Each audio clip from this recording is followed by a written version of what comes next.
দুইটা বাচ্চা বলে, কে গো পথিক, আপনি এমন করে কেন কাঁদতেছেন? আমাদের বাবা নাই, কিন্তু আপনার মাধ্যমে আমরা বাবার দরদ পাইলাম। ওমর ফারুক বলে, আল্লাহ, এই অধমকে জাহান্নামের আগুন থেকে তুমি বাঁচায় দাও। মা বলতেছে, কে রে তুমি? ভালো মানুষের গল্প শুনেছি, কিন্তু মানুষ এত ভালো হয় কোনোদিন আমি নিজের চোখে দেখি নাই। আল্লাহ উমরকে মদিনার খলিফা না বানায়া তোমাকে যদি মদিনার খলিফা বানায় দিত, মদিনা যেন আল্লাহর জান্নাত হয়ে যেত। আব্দুল্লাহ বলতেছে, নবীর সাহাবীরা সবাই যখন ঘুমায় তখন আমার বাবা চুপি চুপি আমার ঘরের দরজায় ডাক দেয়, আব্দুল্লাহ। আমি দরজা খুলে তাকায় দেখি বাবার হাতে একটা পাঞ্জাবি। আমি বললাম, বাবা, বাইতুল মাল থেকে একটা পাঞ্জাবি আমারে দিছে বাবা, আর একটা রাতের বেলা দিয়ে বেড়াইছেন। ওমর ফারুক বলে, বেটা আয় আয়, তুই আমার কাছে আয়। আমি আব্দুল্লাহ যখন আমার বাবার কাছে গেলাম, বাবা আমার কপালে চুমা দিয়ে বলে, বেটা রে, এই পাঞ্জাবি বাইতুল মাল থেকে আমার ভাগে পড়েছে, তুই বল বেটা, এই খাটো পাঞ্জাবি গায়ে দিয়া আগামীকাল খুতবা আমি কেমনে দিব? আব্দুল্লাহ বলতেছে, তাহলে আমি কি করব? ওমর ফারুক বলে, বেটা, তোর পাঞ্জাবিটা আমাকে দান করে দে। তুই বাইতুল মাল থেকে যে পাঞ্জাবি পাইছিস বাবা, ওই পাঞ্জাবিটা আমাকে দান করে দে। আব্দুল্লাহ বলে, আমার নতুন কাপড় আমি বাবাকে দান করে দিয়া বাবার পেছনে পেছনে রওনা নিলাম। বাবা ঘরের মধ্যে গিয়া তার পাঞ্জাবি আমার পাঞ্জাবি একত্র করে বাবা লম্বা জুব্বা বানায়া, সেই জুব্বা পরে বাবা এখন খুতবা দেয়। এখন বলো, আমার বাবার খুতবা না শোনা যায় কি না যায়? সমস্ত সাহাবীরা চিল্লায় বলে, আল্লাহ, তোমার কোরআন দিয়ে যখন দুনিয়া চলবে, তোমার কোরআন দিয়ে যখন দুনিয়া চলবে, মুসলমানেরা এমন ভালো মানুষকে নেতা হিসাবে দেখতে পাবে।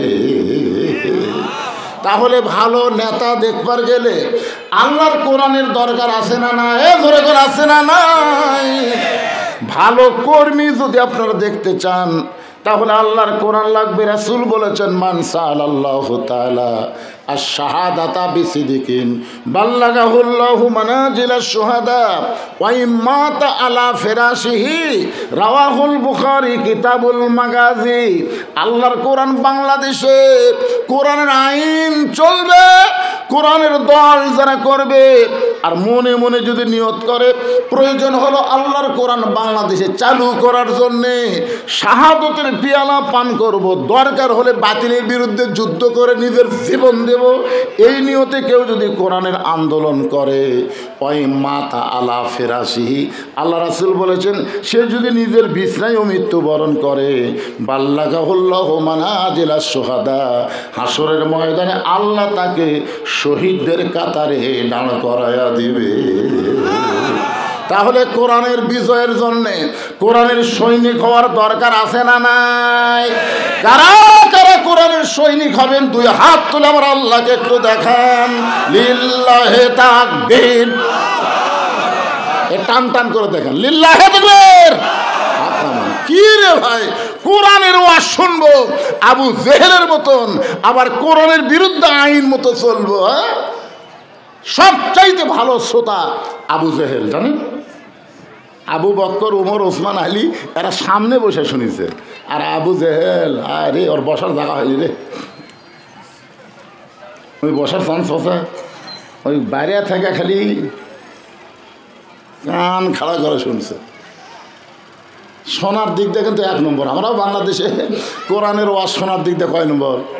আজকে এখানে হচ্ছে, আগামীকাল কুটি হবে, তারপরে কুটি আসে, কোন বক্তা আসতে হায় হায় হায় হায়, এক গ্রুপই হচ্ছে এই এলাকার যত মাহফিল হবি সব মাহফিল শুনবি, কোনটাও ভাব দিবি না। আবু জেহেল কিন্তু সন্ধ্যে আলার দিক দিয়ে আপনাকে চাইতে ভালো, সারা রাত বসার চান্স পায়নি, খাড়ায় থেকে শুনছে, সকালবেলা এসে মিটিংয়ের মধ্যে বলতেছে, ভাই এত সুন্দর কোরআনের বাণী রে, রাতটা কোন দিক দিয়ে গেল বুঝবারই পারিনি। সুবহানাল্লাহ খান। আবু জেহেলকে কোরআনের বিরুদ্ধে কথা, এত সুন্দর কোরআনের বাণী, রাতটা কোন দিক দিয়ে গেল বুঝবারই পারিনি। তা আবু সুফিয়ান বলে, নেতা, যেই কোরআন শুনতে এত ভালো লাগে, রাত কোন দিক দিয়ে বোঝা যায় না, সেই কোরআন ধরলে অসুবিধা কি? মানে শুনলেই যদি এত মজা হয় তাহলে এটা ধরলে অসুবিধা, কীভাবে ধরবেন? আমার দিকে তাকান, ধরা লাগবে। এভাবে ধরলে অসুবিধা কি? আবু জেহেল বলতেছে, রে মারাত্মক কথা রে, মারাত্মক কথা রে, তুই আমার কাছে আয়। আবু সুফিয়ান যে কাছে কাছে কানে কানে বলতেছে, এই কোরআন যদি গ্রহণ করি তাহলে তোর আমার নেতৃত্ব চলবি না রে। আসল নেতা হয়ে যাবে ওই মৌলানারা, আসল নেতা হবে আব্দুল্লাহ ইতিম পোলা। তো নবীর ওয়ারিস হচ্ছে আল উলামা ওয়ারাসাতুল আম্বিয়া। তখন আলেমরা দেশ চালাক, এটা ওরা চাবি। কারণ 3 শ্রেণীর মানুষ সব সময় কোরআনের বিরুদ্ধে কাজ করবি। 3 শ্রেণী, ধরে কোন কয় শ্রেণী? এক শ্রেণী হচ্ছে আবু জেহেলের মতন রাষ্ট্রশক্তি, যারা মানুষের তৈরি দিয়ে রাষ্ট্র চলাবার চায়, এরা কোনোদিনও চাবে না বাংলার জমিনে কোরআনের বিজয় হোক। জোরে কোন কথা ঠিক কি না? এরা কোনোদিনও চাবে না, যেভাবেই হোক কোরআনের বিজয় এরা বন্ধ করবে। এরা হচ্ছে আবু জেহেলের রাষ্ট্রীয় শক্তি। আর 2 নম্বর হলো পুঁজিপতি, যারকে কোটি কোটি টাকা ব্যাংকে আছে, শতকরা 2.5 টাকা জাকাত দেওয়া লাগবে। আমাকে যখন 1000, 2000, 5000 টাকা তো আমরা অত জাকাতের চিন্তা করি না, কিন্তু যারকে 100 কোটি টাকা আছে, 100 কোটি টাকার জাকাত করবি। রে হুজুর, এই মাঝখানে কয়টা হুজুর রে কি?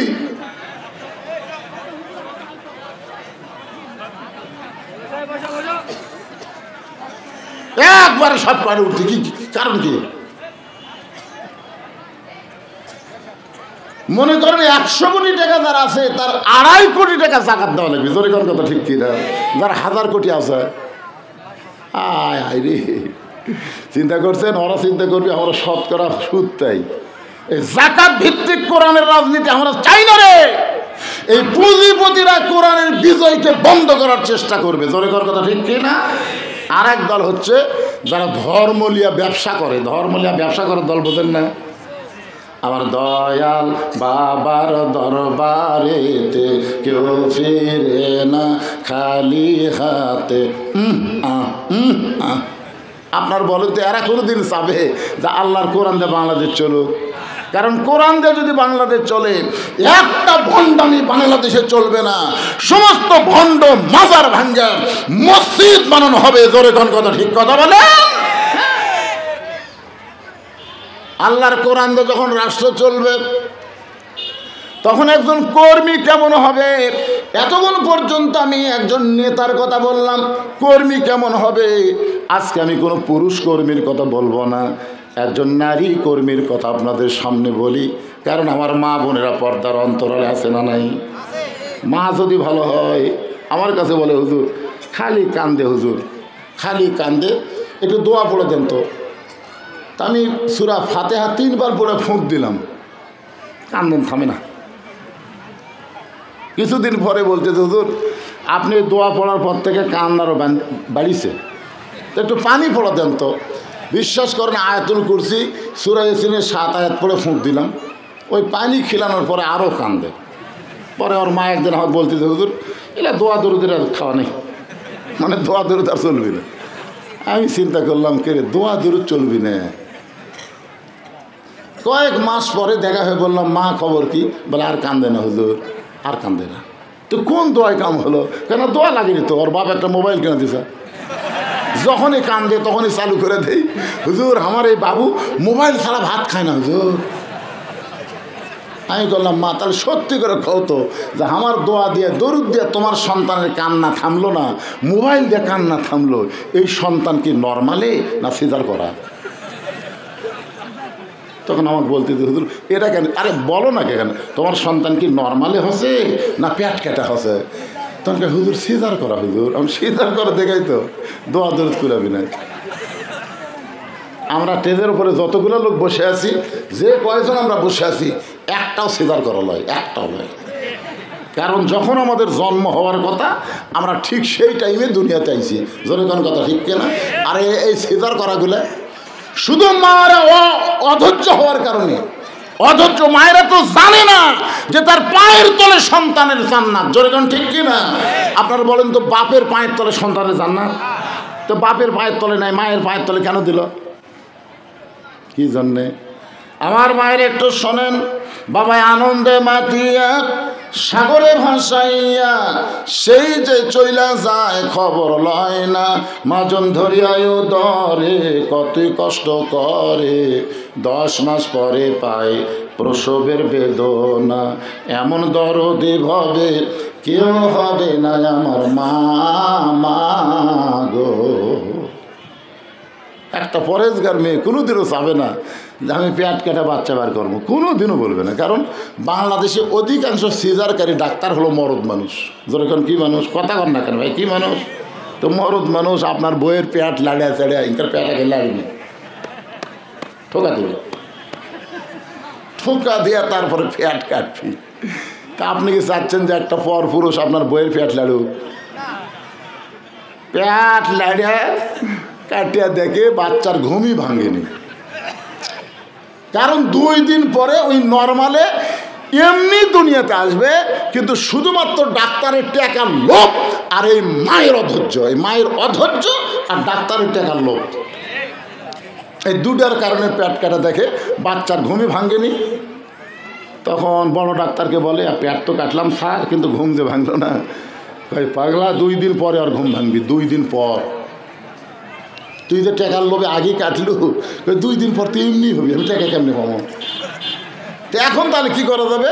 বলে পাও ধরে বাড়ি করে একটা ঘুরেন দে মাথার উপর। তখন এই পাও ধরে বাড়ি করে মাথার উপর এইরকম একটা ঘুরেন দেয়। এই ঘুরেন যখনই দেয় তখন এই বাচ্চার মাথার একটা ঝাঁকি লাগে করে কান্দা উঠে। এই যে কান্দা উঠেছে ভাই, এই সন্তান আর দোয়া দরুদে ভালো হবে না, এই মোবাইল ছাড়া আর কান্না থামবি না। জোরে তোর কথা কন না কেন? আপনার বলেন এ দোষ কার, বাপের না মায়ের? এই জন্য আমার মায়েরা যারা পর্দার অন্তর আছেন একটু মনোযোগ দিয়ে শুনবেন। কোরআনের একজন কর্মী, কেমন নারী কর্মী, তার নাম হলো, প্রত্যেকটা জুমার দিনে ইমাম সাহেব আপনাদেরকে শোনায়। মেয়ে মানুষ তার মসজিদে আসে না, পুরুষ মানুষ যারা মসজিদে আসেন আপনারা শোনেন। মেয়ে মানুষকে আপনাদের মসজিদে আসে, জুমার দিনে আসে। তাহলে এই যে ইমাম সাহেব আপনাদের শোনায় সাইদাতুন নিসাই আহলেল জান্নাহ ফাতেমাতুজ জোহরা, শুনছেন? আপনারা শুনছেন? তো কোনোদিনকে আপনার বউ যা কছেন আপনি, এই যে ভাই সত্যি করে কন্ত, এই যে সাইদাতুন নিসাই আহলেল জান্নাহ ফাতেমাতুজ জোহরা, এইটা শোনার পরে বাড়ির যায় কি আপনার বউ কোনোদিন কছেন? কননি কেন? যখন ইমাম সাহেব বললো সাইদুস শাবাবে আহলেল জান্নাহ হাসান হোসেন রাদিয়াল্লাহু তাআলা আনহুমা, জান্নাতের যুবকদের সর্দার হাসান হোসেন, কোনোদিন কি আপনার আড়িয়া কছেন? আড়িয়া আড়িয়া মানে আপনার বেটা কোনোদিন কছেন কি? এই যে আড়িয়া লাগাল ঘুরতেছে, এরা মেসি নেইমারের পাগল হচ্ছে, এরা হাসান হোসেনের পাগল হতে পারবে না। জোরে কথা বল না কেন?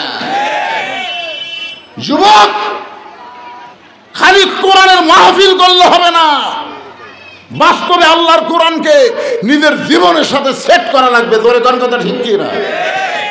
একজন কোরআনের নারী কর্মীর কথা বলতেছি। আল্লাহর নবী ফাতেমার ঘরের মধ্যে ঢুকে দেখে ফাতেমার 9 বছর বয়স, মাত্র 9 বছর। জোরে কোন কয় বছর? হাতের মধ্যে 2টা চুড়ি দিয়া মুসকে মুসকে হাসতেছে। আপনার বলেন তো, আপনার মেয়ে যদি 9 বছর বয়সে হাতের মধ্যে চুরি দিয়ে মুসকি মুসকি হাসে, আপনি বাবা হিসাবে কিন্তু খুশি হবেন। আমার মেয়েটা চুরি দেখি তো মা, দেখি চুরি হাততে কেমন লাগছে মা? ও মা ফাইন তো লাগছে মা। কিন্তু আল্লাহর নবী ফাতেমার হাতে চুরি দেওয়া দেখে ঘরের মধ্যে ঢুকলেন না। নবী ঘর থেকে বাইরে গেলেন। ফাতেমা চমকে গেল, সেই বাবা ঘরের মধ্যে ঢুকে আমাকে মা মা বলে ডাকে, আজকে সেই বাবা ঘর থেকে কেন বাইরে গেল? বারান্দায় গিয়ে দেখে নবী ছোট বাচ্চার মতন কাঁদতেস। ফাতেমা বলেন, বাবা কি দুঃখ আপনার মনে, এমন করে আপনি কেন কাঁদতেছেন? রাসূল বলে, ফাতেমা যে দুনিয়াতে সাজবে মা, আল্লাহ তার আখিরাতের সাজ কমায়া দিবে। কথাটা গুরুত্ব দিয়ে শুনছেন? আল্লাহ নবী বলতেছেন, ফাতেমা যে দুনিয়াতে সাজবে মা, আল্লাহ তার আখিরাতের শ্বাস কমায় দিবে। সঙ্গে সঙ্গে ফাতেমা হাতের 2টা চুড়ি খুলে মাটির ফাইলা দিলেন। যেই মাত্র 2টা চুরি খোলে মাটির ফাইলা দিছে, নবী দৌড়ে গিয়ে ওই চুরি 2টা কুড়ে জামার পকেটের মধ্যে ঢুকাইলেন। ফাতেমা বলে, বাবা যেই চুরি হাতে দেওয়ার কারণে আপনি ঘরের মধ্যে না ঢুকে বারান্দাত কানলেন, আর সেই চুরি পকেটের মধ্যে ঢুকাইলেন, কারণ কি? রাসূল বলে, ফাতেমা আয় আয়, তুই আমার কাছে আয়। তুই কি মনে করিস মা, তোর বাবা বিশ্ব নবী বলে তুই জান্নাতি, তোর বাবা বিশ্ব নবী বলে তুই জান্নাতি। ফাতেমা বলে, বাবা অবশ্যই আমি মনে করি আমার বাবা বিশ্ব নবী, সাইয়্যিদুল আম্বিয়া, সাইয়্যিদুল মুরসালিন, আমি এমন একজন বাবার মেয়ে, এ কারণে আল্লাহ আমাকে জান্নাত দিবে। রাসূল বলে, ফাতেমা এই কথা কখনো মনে করিস না মা, নবীর মেয়ে বলে আল্লাহ তোকে জান্নাত দিবে এটা মনে করিস না। জান্নাতে যদি যাবার চাও তাহলে জান্নাতের আমল করে তোমাকে জান্নাতে যেতে হবে। ফাতেমা বলে, বাবা তাহলে জান্নাতে যাইতে গেলে জান্নাতের আমল কি? রাসূল বললেন, ফাতেমা বেশি আমল করা লাগবে না, নামাজ, রোজা, স্বামীর কথা মতো চলা, আর আল্লাহর আইন পর্দাকে গ্রহণ করা, এই 4টি আমল যদি করতে পারো ফাতেমা, আল্লাহ তোমাকে খুশি হয়ে 8টা জান্নাতের দরজা বরাদ্দ দিয়ে দিবে, তুমি যে কোনো দরজা দিয়ে জান্নাতে যাবে। ফাতেমা বলতেছে, বাবা এই 4টি আমলের মধ্যে সবচাইতে গুরুত্বপূর্ণ আমল কোনটা? রাসূল বললেন, ফাতেমা পুরুষের জন্য সবচাইতে গুরুত্বপূর্ণ আমল হলো নামাজ, আর নারীদের জন্য সবচাইতে গুরুত্বপূর্ণ আমল হলো পর্দা। আপনারা বলেন তো পুরুষের সবচাইতে গুরুত্বপূর্ণ আমল কোনটা? ওয়াজ দেওয়া হবে। আমি যতই ওয়াজ করি নামাজ পড়বে। এখানে অনেক আল্লাহর বান্দা বসে আছে, জোহরের নামাজও পড়েনি, আবার ওয়াজ শেষ করে আসর পড়বি না। এই জন্য আল্লাহ বলেছে, আল্লাযীনা ইম্মাক্কান্নাহুম ফিল আরদ, মুসলমানের মধ্যে কাউকে যখন ক্ষমতার চেয়ার দেওয়া হবে তার 1 নম্বর দায়িত্ব হলো আকামুস সালাত, নামাজ কায়েম করা। যে ব্যক্তি ইচ্ছা করে নামাজ বাদ দিবে, ওর পাছার কাপড় খুলে 5টা করে চামড়ার চাবুক দিয়ে বেত মারবে, প্রত্যেক আঘাতে পাছা কাটে যেন রক্ত বের হয়।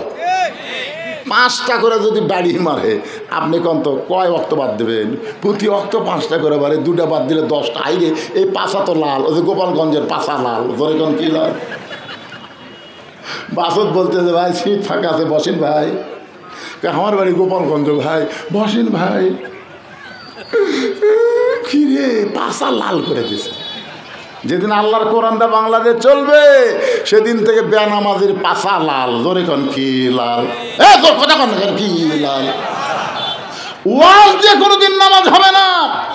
নামাজি বানাইতে গেলে আল্লাহর কোরআনের আইন লাগবে, নামাজ সংসদে বিল আকারে পাশ করা লাগবে। কারণ নামাজ পড়ার কথা কোরআনের কোনো জায়গায় নাই। এই কোরআনের প্রথম আপনারা খুলে দেখেন, আল্লাহ কিন্তু নামাজ পড়ার কথা বলে নাই। আল্লাহ বলেছেন, আল্লাযীনা ইউমিনুনা বিল গায়বি ওয়া ইউকিমুনাস সালাত। আর মেয়েদের জন্য কি? পর্দা। জোরে কারণ মেয়েদের জন্য কি? রে মায়েরা, কথা বন্ধ হচ্ছে নাকি? কথা বন্ধ হচ্ছে? হচ্ছে বন্ধ? এরকম আবার স্বামী ঠিক করার পারে না, আর বক্তার কথা ঠিক হবে। মারে ও মা, এই রাস্তা ঘুরে গেলে একটা মেয়ে মানুষ এই রাস্তা ঘুরে গেলে, এই যারা মাহফিল করতেছেন আপনারা জানেন মেয়েদের জন্য আল্লাহর আইন কি?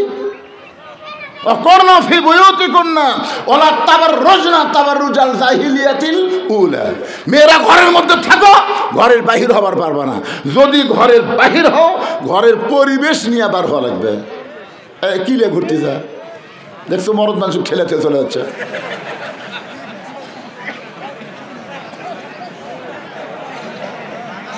হাসতেছেন? বেপর্দা নারী যদি আপনার বউ হয়, ওই বইয়ের পেটর থেকে যে মালটা বাড়াবি, ওই জীবনে নামাজি হবি না। ও আজ দিয়ে খাওয়া আছে। আমার মায়েদের জন্য আমি একটু সামান্য কথা বলবো, তারপরে আচ্ছা মায়েদের কথা বলার আগে যে ছেলেরা যে আজকে সমাজ কল্যাণ পরিষদ থেকে আজকে যে মাহফিল করেছে, মাহফিল করাতে আপনারা খুশি না বেজার? কারা কারা খুশি? আল্লাহকে একটু হাত দেখান তো দেখি। লিল্লাহু আকবার। আচ্ছা হাত নামান। এই ছেলেরা যদি আপনাদের কাছে ব্যাগ নিয়ে যায়, যদি